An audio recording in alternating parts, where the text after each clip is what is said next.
अस्सलाम वालेकुम। आज का हमारा टॉपिक है polymyositis and dermatomyositis. Polymyositis and dermatomyositis हमारे स्केलेटल मसल्स के जो कनेक्टिव टिश्यू लेयर्स होती हैं उनकी इन्फ्लेमेशन को कहते हैं। पॉलीमायोसाइटिस के अंदर हमारी एंडोमीजियल लेयर इन्वॉल्व होती है। डर्मेटोमायोसाइटिस के अंदर पेरीमीजियल लेयर इन्वॉल्व होती है। ऐसे स्केलेटल मसल्स के अंदर मसल फाइबर्स होते हैं। मसल फाइबर्स के अराउंड एक लेयर होती है। ऐसे सराउंडिंग में कनेक्टिव टिश्यू ने सराउंड किया होता है मसल फाइबर्स को।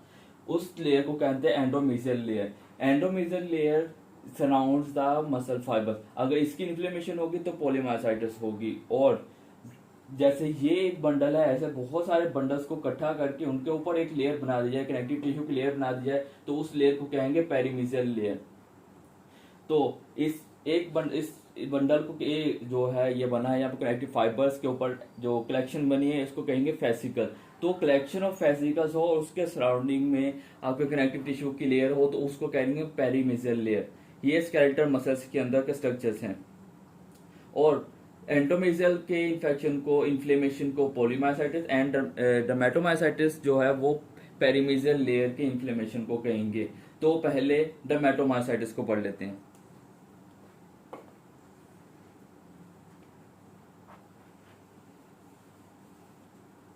पहले पॉलीमायोसाइटिस को पढ़ते हैं। पॉलीमायोसाइटिस हमारे स्केलेटल मसल्स की इन्फ्लेमेशन है। और इसमें क्या होगा, इसके अंदर इन्फ्लेमेशन तो होती है और सिमेट्रिकल इन्वॉल्वमेंट होती है।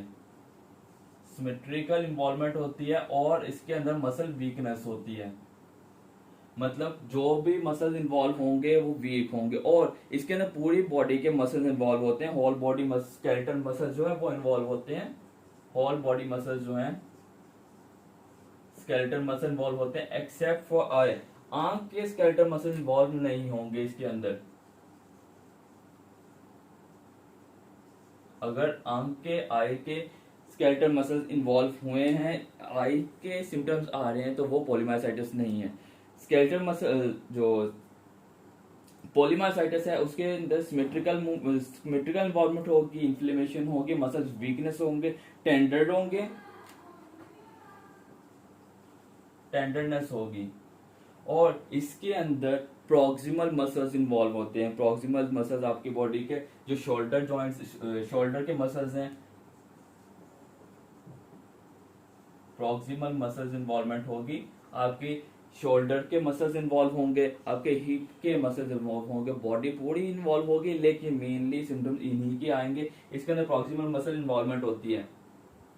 प्रॉक्सिमल मसल इन्वॉल्वमेंट से क्या होगा, सिम्टम्स भी पेशेंट के यही होंगे। पेशेंट के अगर शोल्डर्स के जो मसल्स हैं उनकी इन्वॉल्वमेंट होगी तो उसके अंदर क्या होगा, पेशेंट आप जब अपना कंघा करने के लिए हाथ उठाते हैं, कॉम्बिंग के लिए हाथ उठाते हैं, तो आपके शोल्डर के मसल्स यूज होते हैं। अगर तो पेशेंट कोई इंजरी नहीं है और वीकनेस है सिर्फ, और अपना कॉम्ब नहीं कर पा रहा, अनएबल टू कॉम्ब, अगर शोल्डर के मसल इन्वॉल्व जब होंगे, शोल्डर इन्वॉल्व होगा तो अनएबल टू कॉम्ब होगा, वो कॉम्बिंग परफॉर्म नहीं कर पाएगा। और हिप के मसल इन्वॉल्व होंगे, बैठा हुआ खड़ा नहीं हो पाएगा, तो standing from sitting position, standing from sitting position loss हो जाएगी। और mainly climbing of the stairs या किसी भी चीज की क्लाइंबिंग, ऊपर चढ़ने के लिए क्लाइंबिंग, लाइक पहाड़ पे चढ़ने के लिए, सीढ़ियां चढ़ने के लिए, मेनली तो ये पेशेंट क्लाइंबिंग करेंगे, स्टेयर चढ़ने के लिए, सीढ़ियां चढ़ने के लिए इस्तेमाल करेंगे, तो पेशेंट को ऊपर चढ़ने में मुश्किल होगी। पेशेंट क्लाइंबिंग नहीं कर पाएगा, कॉम्ब नहीं कर पाएगा, बैठा हुआ खड़ा होता तो मुश्किल होगी। ये सिम्टम्स होंगे पेशेंट के पॉलीमायोसाइटिस के अंदर। इसके अलावा हार्ट के मसल भी इन्वॉल्व हो सकते हैं, रेयरली, मतलब बहुत कम चांसेस है, रेयरली हार्ट मसल्स इन्वॉल्व हों। हार्ट के मसल्स की इन्वॉल्वमेंट होगी रेयरली। इसके अलावा क्या क्या होगा, इस पेशेंट के अंदर एंटीबॉडीज मिलती हैं। पॉलीमायोसाइटिस और डर्मेटोमायोसाइटिस के अंदर आपके स्किन के इन्वॉल्वमेंट के अलावा एंटीबॉडीज का डिफरेंस होता है। और पॉलीमायोसाइटिस जो है इसके अंदर 25% पेशेंट जो होते हैं वो मसल पेन के साथ नहीं आते, सिर्फ वीकनेस होती है इसके अंदर। एक तो मसल इसके अंदर 25%, ये परसेंटेज याद रख लेना, 25% इसके अंदर मसल वीकनेस होती है, सिर्फ वीकनेस होगी, नो पेन, पेन नहीं होगी इसके अंदर, मतलब। और इसके अलावा पेशेंट के अंदर क्या मिलेगा, पेशेंट के अंदर एंटीबॉडीज मिलेंगी। एंटीबॉडीज का नाम है anti-MI2, anti-MI2 एंटीबॉडीज मिलेंगी इस पेशेंट के अंदर। ये था पोलीमायोसाइटिस। पोलीमायोसाइटिस। अब इसके अंदर और क्या होगा, इन्फेक्शन, मतलब इन्फ्लेमेशन है, तो इन्फ्लेमेशन के अंदर सीक एंजाइम करवाएंगे, सीक एंजाइम एलिवेट मिलेगा, एंजाइम हाई होगा, सीक एंजाइम का लेवल चेक करेंगे, इन्फ्लेमेशन के अंदर सीक एंजाइम का हाई होगा। और इसके अंदर आपके जो थ्रोट है, आपके गले के जो मसल्स हैं, स्टार्टिंग में खाना खाने के लिए जो आपने मसल यूज करने हैं वो स्केलेटल मसल्स होते हैं, फिर स्मूथ मसल स्टार्ट होते हैं। तो आपके थ्रोट के जो मसल्स है, स्वॉल्विंग करने के लिए, स्वॉल्विंग को इनिशिएट करने के लिए स्मूथ मसल इन्वॉल्व होते हैं। तो पेशेंट खाना नहीं खा पाएगा, अनएबल टू इनिशिएट हिज स्वॉल्विंग, मतलब खाना खा लगेगा तो अंदर निगलने को डिफिकल्टी होगी, तो स्वॉल्विंग में डिफिकल्टी होगी।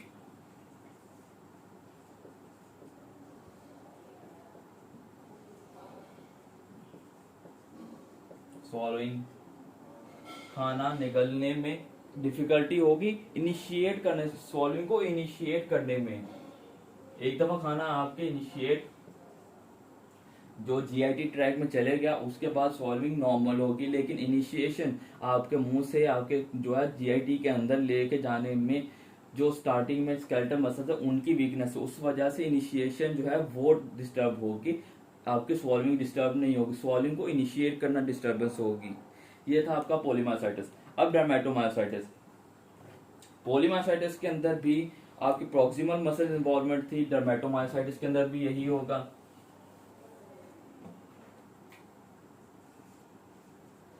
डर्मेटोमायोसाइटिस, इसके अंदर भी आपके प्रॉक्सिमल मसल इन्वॉल्व होंगे, सेम सिम्टम्स होंगे, कॉम्बिंग नहीं कर पाएगा, आपका स्टेज मतलब क्लाइंबिंग नहीं कर पाएगा, और सिट स्टैंड नहीं हो पाएगा, मतलब सिटिंग पोजीशन से स्टैंड नहीं हो पाएगा। यही सिम्टम जो पोलीमायोसाइटिस के थे वही डर्मेटोमायोसाइटिस के हैं, लेकिन इसके अंदर आपकी स्किन की इन्वॉल्वमेंट भी होगी। जब स्किन की इन्वॉल्वमेंट होगी तो आपको बॉडी के ऊपर रैशेस मिलेंगे, हेलियोट्रोप रैशेस मिलेंगे। आपके जो आईज हैं, पेरी ऑर्बिटल एरियाज हैं, उनके अराउंड आपको रैशेस मिलेंगे। उनको कहेंगे heliotrope rashes.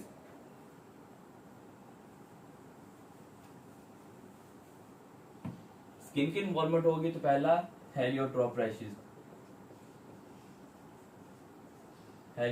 Rashes, around the eyes, आंखों के सराउंडिंग में।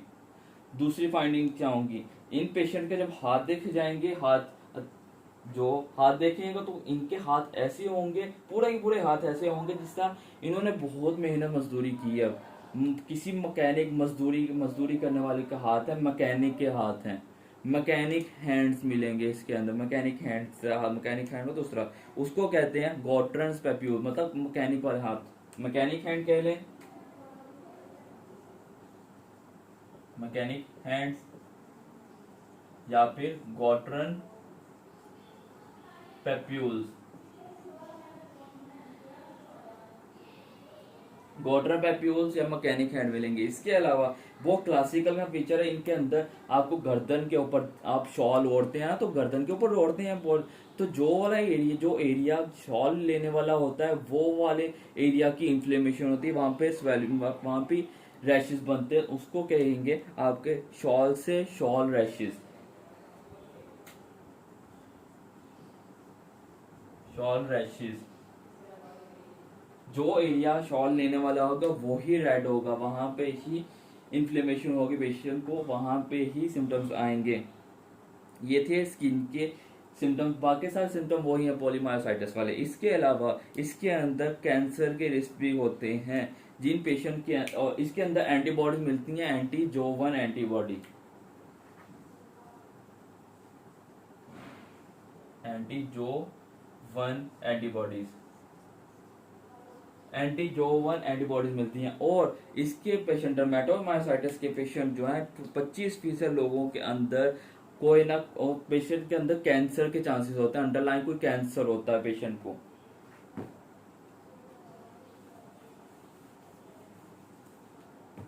25% पेशेंट्स के अंदर कैंसर, अंडरलाइन कैंसर होता है।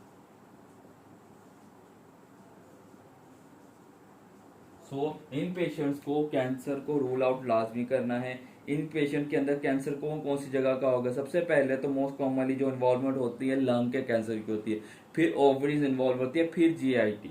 लाइक फर्स्ट पे आपके लंग्स होंगे, लंग का कैंसर होगा, फिर आपके ovary, ovarian cancer, ovarian, and then GIT involvement होगी, जीआईटी का कैंसर हो सकता है 25% पेशेंट के अंदर। इसके अलावा आप सीके एंजाइम्स करवाएंगे, सीके एंजाइम भी एलिवेट होगा, इसके अंदर भी सीके एंजाइम भी एलिवेट होगा, सीके एंजाइम एलिवेट होगा, इसमें भी इन्फ्लेमेशन है मसल्स की, तो सीके एंजाइम एलिवेट ही होगा। और जिन पेशेंट्स के अंदर एंटी-जो-1 एंटीबॉडीज मिली हैं, वो वाले पेशेंट जिनके अंदर एंटी-जो-1 एंटीबॉडीज मिली हैं, उन पेशेंट के अंदर अगर डर्मेटोमायोसाइटिस है और एंटी-जो-1 एंटीबॉडीज मिली है, उन पेशेंट को पल्मोनरी फाइब्रोसिस के चांसेस होते हैं, रिस्क होता है पल्मोनरी फाइब्रोसिस के, पल्मोनरी फाइब्रोसिस के रिस्क होंगे। ये थे सिम्टम्स, फीचर्स आपके डर्मेटोमायोसाइटिस के।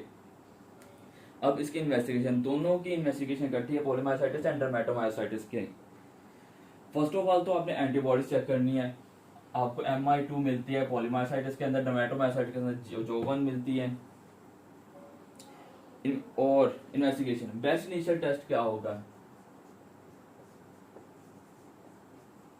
Best initial test for both dermatomyositis and polymyositis, दोनों के अंदर सीके एंजाइम्स करवाया था, तो सीके एंजाइम का लेवल हाई होगा, सीके एंजाइम करवाएंगे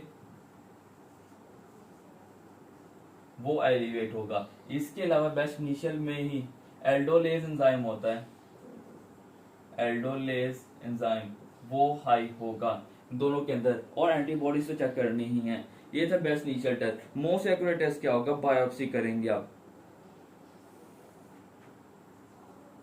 मोस्ट एक्यूरेट टेस्ट होगा बायोप्सी। बायोप्सी करने से पहले आपने एमआरआई करना है, एमआरआई करके आपने इन्फ्लेमेशन वाले एरिया को फाइंड करना है कि कौन सी जगह की इन्फ्लेमेशन है, वो आपको एमआरआई से पता चलेगा। बट फर्स्ट आपने एमआरआई करना है लोकेट करने के लिए कि कौन सा मसल इन्वॉल्व है। आप किसी भी मसल की, अगर कोई मसल वीकनेस है वहां का बायोप्सी लेगा, अगर वो इन्वॉल्व नहीं हुआ तो आपकी बायोप्सी फॉल्स आएगी। तो फर्स्ट ऑफ ऑल आपने एमआरआई करना है, एमआरआई करके आपने रूल आउट करना है कि कौन सा मसल इन्वॉल्व है, फिर उस मसल्स की बायोप्सी लेंगे। मोस्ट एक्यूरेट टेस्ट ये है। और डर्मेटोमायोसाइटिस के अंदर कैंसर का रिस्क था, तो कैंसर को रूल आउट करने के लिए आप उस पेशेंट का चेस्ट एक्सरे करेंगे, क्योंकि मोस्ट कॉमनली लंग का इन्वॉल्वमेंट है, तो लंग का चेस्ट एक्सरे करेंगे। उसके अलावा आप एब्डोमेन का जीआईटी है उसका सीटी स्कैन करेंगे। तो चेस्ट एक्सरे करेंगे रूल आउट करने के लिए कैंसर को, और सीटी एब्डोमेन करेंगे, ये दोनों करेंगे आप कैंसर को रूल आउट करने के लिए, कैंसर के लिए। अब इनका ट्रीटमेंट इंपॉर्टेंट है, ट्रीटमेंट याद रखना है। पॉलीमायोसाइटिस एंड डर्मेटोमायोसाइटिस के अंदर ट्रीटमेंट ऑफ चॉइस, जो ड्रग ऑफ चॉइस है इनिशिएशन, वो initially drug of choice, best initial drug और ड्रग ऑफ चॉइस है प्रेडनिसोन। प्रेडनिसोन का आपने जो है उसकी क्वांटिटी याद रखनी है, कितने mg देनी है, उसकी मिकदार पेशेंट को 60 mg पर डे देनी है, हाई डोज प्रेडनिसोन देना है।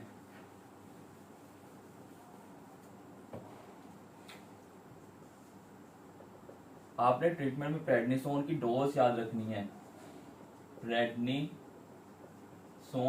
हाई डोज देनी है, high dose 60 mg per day,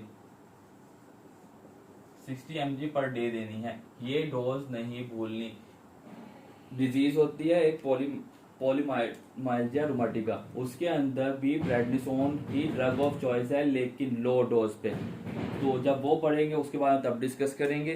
तो ये था आपका ड्रग ऑफ चॉइस प्रेडनिसोन। अगर ड्रग ऑफ चॉइस प्रेडनिसोन से पेशेंट कवर नहीं हो रहा तो आप पेशेंट को जो है आपके एंटीफ्लूएंट ड्रग मैथोट्रैक्सेट पे शिफ्ट करेंगे।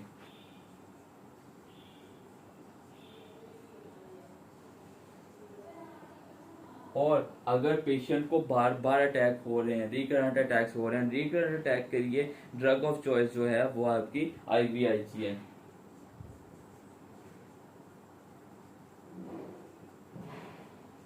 IVIG। तो ये था। और स्किन की इन्वॉल्वमेंट है डर्मेटोमायोसाइटिस के अंदर। तो डर्मेटोमायोसाइटिस के अंदर स्किन की इन्वॉल्वमेंट जब होगी तो उसके ट्रीटमेंट के लिए हाइड्रोक्सीक्लोरोक्विन यूज करेंगे।